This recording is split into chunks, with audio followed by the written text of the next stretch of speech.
So, good morning, lovely lot. Actually afternoon now, to be honest, at this point.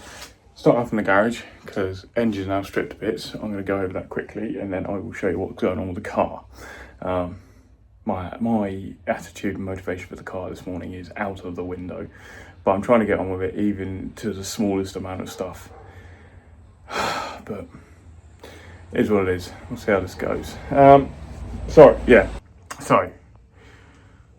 as you remember, engine's fully stripped down, corner seals did really well, oil coolers now out of the car, the irons and housings I'm not going to be using, I'm going to be going over that, what I will be using, but I think I might still keep the housings because they're kind of cool and I might try and test them or use them in the future anyway at some point. For rotors wise, rotors are in great condition, bearings are in great condition, apex cells are absolute mint, perfect, still reusable, healthy, same with the springs, because they were all new, so I'm going to reuse them all. Side seals, these corner seals, I'm actually going to reuse them because I machined these. So the steel centre had the slot in, so I'm actually going to reuse them because they're better than the rubber ones. Side seals, I don't think I can reuse these for the older rotors. We shall see. The corner seals I might keep and try and reuse some of them. I don't know, depends, because I need to get myself some rotors, some turbo rotor stuff.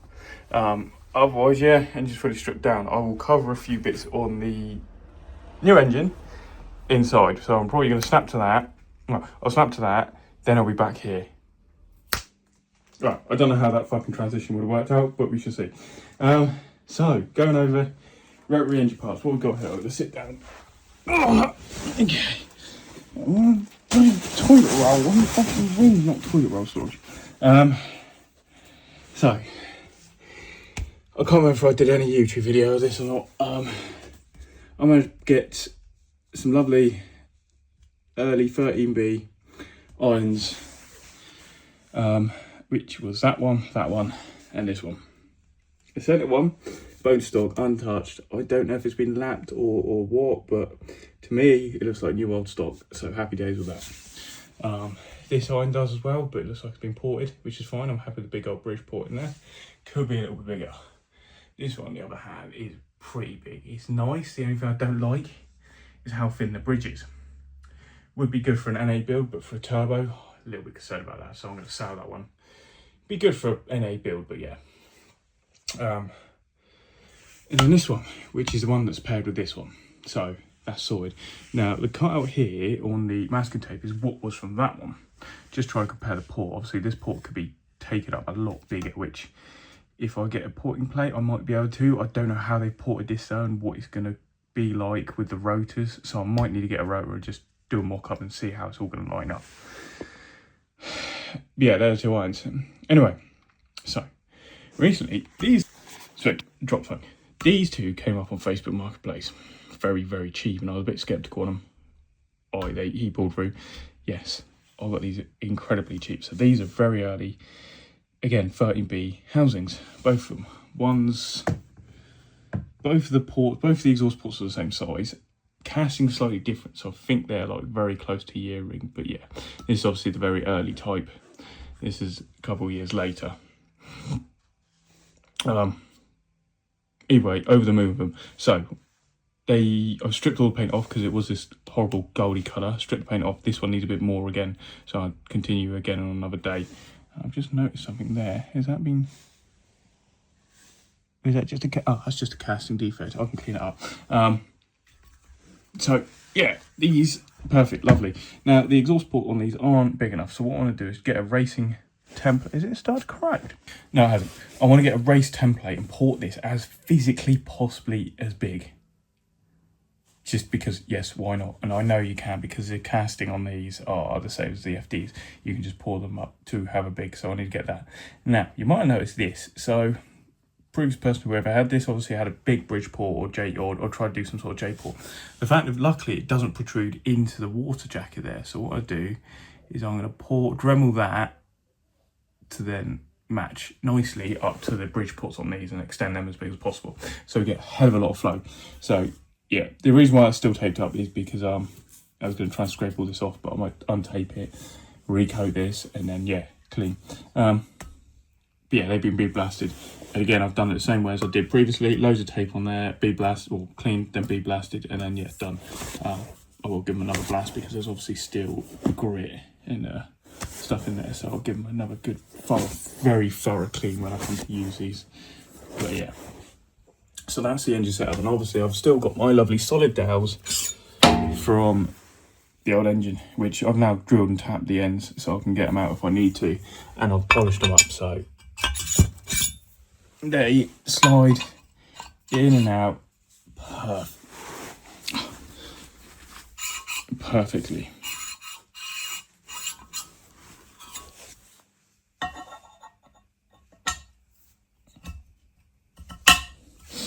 Actually, let's do a quick have a look, shall we? Grab this out. We'll grab this housing. Pull that one out of that one. Slide them both in there. Now it is going to be. Let's see, take port. Where's that port? Where's that porting bit? Porting bit's there. So it'll be this one. I'll pick this one up. This housing up. I'm going to have to put you down for a sec. As you can now see, that's that porting part there. So the bridge position is perfect. This could go a little bit further that way. And it's likely this port could be ported up to there. And that extended down. And then this opened up to there. That one definitely down to there because that's where that one matches. So I expect that one went up to there as well. My only concern is obviously, hopefully it doesn't go into the water jacket how much they ported that way. But I don't think there's really a way to tell. We shall see. But yeah, I just need to get myself some turbo rotors now, and this should run a very nice, healthy 400 brake. Probably do 600, but we're pushing it, especially with these thinner inlands. I wouldn't like to, but we'll see what happens. Anyway, back to myself. Back to myself outside. So back it. If you remember rightly, I don't know if anyone remembered, I obviously used an MX5 6-speed box with the RX8 bell housing. I'm going to still reuse that for now, but I do want to go over to an RX8 5-speed. So I want to delete the PPF anyway, so I'm going to have to make some sort of fucking mount, some sort of engine mount, a gearbox mount bracket thingy anyway, to mount the gearbox and the engine. And then I'll have to sort out the diff side and the PPF, so I'll just bolt that together when it's empty, bolt that's the engine, put it all in the car, and then go from there. Anyway, what's going on with the car then? So, pop-ups off, front bumpers off, strip them off, and then come around to it. There we go. Absolute mess. So I'm actually just gonna, all the one, everything I've just chucked in the centre for now, and I'll go through that at a later date. I'm gonna cut from, I'm gonna keep this piece here, so I'm gonna cut a bit further up to here, down, try to straighten this bit of metal out here, and then that's gonna go all the way up, and I'm gonna cut across because I wanna keep this piece here for now, till then I've done everything, and then I can just snip that piece off. And then same with that side, so then what I can do is actually neaten this up and bring that up to match there, and then it can cut around that. But I think I'm just going to try and set my phone up and then just do a time lapse of cutting this out. Steering rack wise, because I've obviously clipped this corner out for the intake manifold. That now looks messy, so what I'm going to do is do what most people do. So they cut this lip off, seam weld it, and cut that all the way up to the side, and I'll do that on both sides.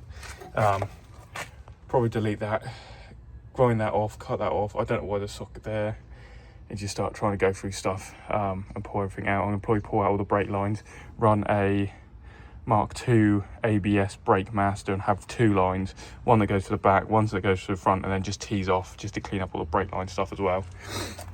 Fuel lines, I'm going to have to pull them all out because what I want to do, obviously it all runs down that side, so what I want to do is have the lines come through the interior to a bulkhead and then comes up and round. So all that's going to have to be pulled out as well. So I'm going to set up, and then I've got a lot of cutting and notching on the subframe to do.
Okay, so there we go. Front end's cut off now. It's a bit shoddy, but that's all I want for now, because what I need to do is straighten this out, cut this seam up to that edge, weld that, clean that up, weld up any bolt holes, clean them up. I'm not going to do any smoothing, it's just literally clean up bolt holes and holes and stuff. And at some point either box there or up to here and have this line match, and then box, plate, and then that can wrap all the way up round to there, which is probably what I'll do, and then do the same with this side all the way up, and a plate, and then I can do the tube front end at a later date. But for now, that's done, and then at some point I just need to start clearing all this wiring out, and then go from there. So, morning, I'm back. What did I do last time? Can't remember. Last weekend was a mess. I lost my patience. It didn't last very long. I got some gloves now. I'm feeling in a better mood. If any of you that have been watching the Instagram, you'll see why. So for today's progress, obviously cut the front end off. I'll go back over that again. I want to start cutting a lot of the subframe out. I don't actually have any plates still at the moment, so I either need to get hold of some or something like that. So I'm going to use part of the subframe to actually sort out the bracing, or not the bracing, the supporting for the power plant frame. So obviously I'm going to just drill some holes in that, weld some plates to that. That's done. That's in a rough position. I'll make something better at a later date. Then what we do is then get the engine, mock-up engine in there with the gearbox, get it not assembled, but obviously the casings bolt all back together, so I can get that under there, lift that up, get that in a sort of position with the prop, have a look at the sort of engine mount position, same with the engine. I'm hoping, because I need to have a look at the program, I might go over it at a later date. Basically using an Xbox One Connect for cheap to LiDAR scan the engine bay. If not, I will try and find an app now or in a sec that allows me to do that actually saves the STL or the mesh file on the phone instead of wherever, so I can actually pull it off the phone somehow, and then load that in. If so, I don't need a Connect One, Xbox One Connect, but I still would like one because it'd be kind of cool to model all sorts of stuff like that. But yeah, it's just literally a day. I just need to clear all the wiring out the engine bay. I need to start cutting loads of the subframe out more, and see where we go there. The other reason why I want to delete this power plant frame is because with the power plant frame, it kind of limits you position-wise of where the engine and gearbox has got to go. So by removing this, it means I can rise the engine up a little bit and move it across a bit, which is going to give me more space for the exhaust manifold and steering column. This is all a mess. I had to go through some nuts and bolts, try and find some nuts and bolts. There we go. All that stuff's still there. I'm still very skeptical whether to use these rotors, because again, they're in great condition.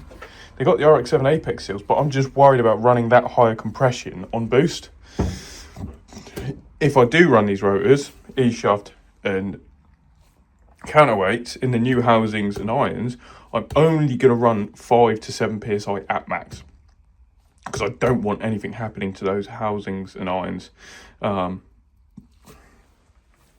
with that side turbo. So we'll see what happens. See what happens when we get closer to, I think it's about 177 days, 176 days now till retro rise. So we'll see what happens when we get closer to that. But they're always an option. If I manage to get some FD rotors and I don't use these, I probably will put these up for sale. If not, I will keep these. So then once I've got FD parts, I can put all the FD parts into the new engine, and the old engine I'll just make a high compression NA engine with those rotors and housings. We'll see what happens. But yeah, so last time, obviously cut the chassis legs off. I need to trim these back a bit further. I need to get all this out. I need to get brake lines out. I'm going to probably just rip them out at some point. I'm going to pull this wiring. Well, to be honest, some of the wiring can just stay there, zip tied or whatever out of the way. That's fine. Fuel lines, I need to pull them out, because obviously what I'm going to do is I'm actually going to put a fuel pressure regulator by the fuel tank. And it'll just be a single line that comes up to the fuel rails. And then that means I can come through the interior then. All this wiring needs to just be tucked out the way, that out the way. And what I want to do is cut this edge off as well, cut that all the way up to there, so I can seam weld that up, clean that up. Same with this side. So I just literally, what I want to do is just start pulling all this apart, and I will get back to you after that. And then for the subframe wise, I want to actually try and cut this line here all the way up and across, and then that'd be all the way down, so probably about that point there, all the way through, and then just box do that on both sides. So I might either need to drop the subframe and do that on this side, or use some sort of Dremel. I don't know. But I've got a lot of stuff to do, so I'm just going to literally just crack on. I'm not even going to film any of it, I'm just going to literally crack on. So, a bit of progress has been made, cleared out a lot of the stuff in here. The only thing now is, when I drop down, fuel lines which I need to unplug and try and stick them somewhere at the back. That's draining that, no more front brake lines. I completely forgot, I deleted the rear, so only fronts. So that's going to make my life easier in the future. Trying to cut this side up, so I'm literally just going to cut up that side, cut up that edge, and now just plate that. But at the moment, trying to get this out is a bastard. Once that side's out, I'll then do that side, but I'm going to leave them cut for now. Do everything I want to do a shoe front out, kind of waste box that all in there, but I want to get them cut out, clean up more, and then give the bag clean and degrease. We'll see how the weather holds up, but yeah. Subframe mainly cut out this side. I'm leaving, so this little seam here that's been cut. What I have to do is probably weld that there, that's fine. That's just going to come up straight. I'm going to have an angle piece there, then it's just going to be flat all the way across there. These were an absolute ball ache to cut out. I've still got yet to do this side. This side I'm not going to cut up to here, I'm actually going to cut there and leave that there. And then again, box all of that in. So that's just going to be like, so that's loads of space there. This part here, I've actually boxed up this section here. Now, I've squared it up, and then that's just going to go up and then follow that bracing piece up and around. And I'll do it at both sides at some point, and I just need to carry on pulling all the wiring out. Fuel lines, I almost cut the fuel line down there, oops. Pull that all out, get to the back there, because I'm going to do a returnless system. But I think I'm done for the day now. I'm going to film some bits inside and actually wrap this YouTube video up, actually. That needs deleting, but we've had a couple of hour work and I've run out of cutting discs now. Pretty good. Well, I've got one left, which I might use it for this tomorrow. And I've got to get a load of material for boxing that, doing the PPF, doing the gearbox mount, doing the engine mount. And the engine mount, what I'm going to do is get some nice plate, steel plate, cut a square thing in there, it slides in there, weld that up, and it brings it out to about here, where a rubber bushing can go in, and then the engine mount plate will just come up and bolt in there, and there, either side.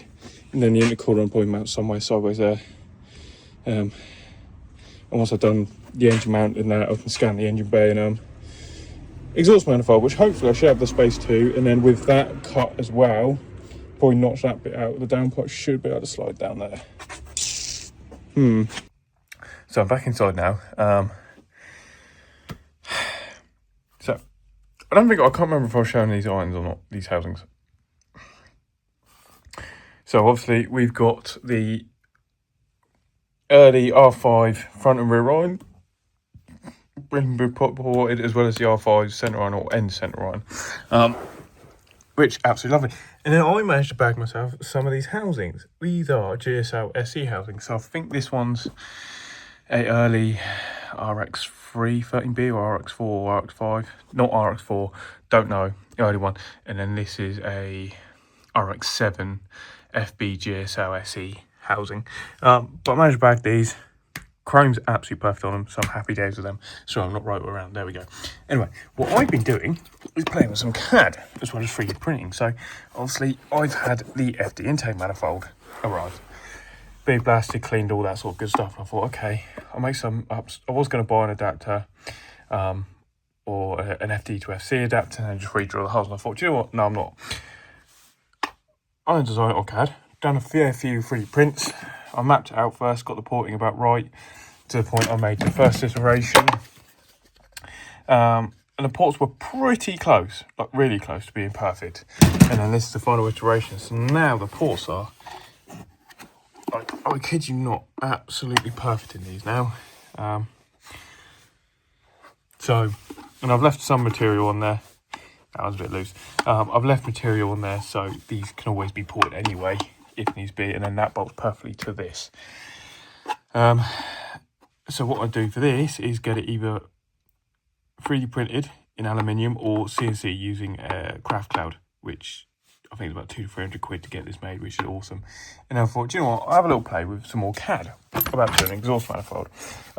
One I just printed up, I broke it the other day, putting it back off because it's quite tight, but it was just an idea of what to play with, because I'm hoping what I can do is get the engine in the end. Yeah, go a bit laggy then. Get the engine in the engine bay, scan the engine as well as the engine bay, and make this up again, 3D printed in 316 steel. Well, not this exact one, but a different variation, better fitting, whatever else. 316 steel for the turbo manifold instead of getting one made up. Then it will perfectly fit between the engine and the steering rack. So yeah, I'm knackered, I'm tired, I can't bother. I was going to bolt up, but it does fit lovely. So yeah, the other thing is I want to design this in a way as well, is if anyone with a 12A or early 13B engine like this sort of setup wanted to run an FD intake manifold, there's the option out there. That, yeah, simple as that really. And then for people wanting to do a 13B swap in a right-hand drive MX-5, I will be able to hopefully offer an off-the-shelf turbo manifold that will fit straight up without having to make any adjustment to the steering column. Yeah, we'll look into that more, but I'm going to see if I can find some more steel tomorrow. I'm going to do more cutting on the engine bay tomorrow as well, and hopefully start having a look into sorting out the engine mount, PPF delete for the gearbox, the diff, and also doing the gearbox mount. But other than that, yeah. So it's a good progress. It's the first day of good weather we've had since I got the car here.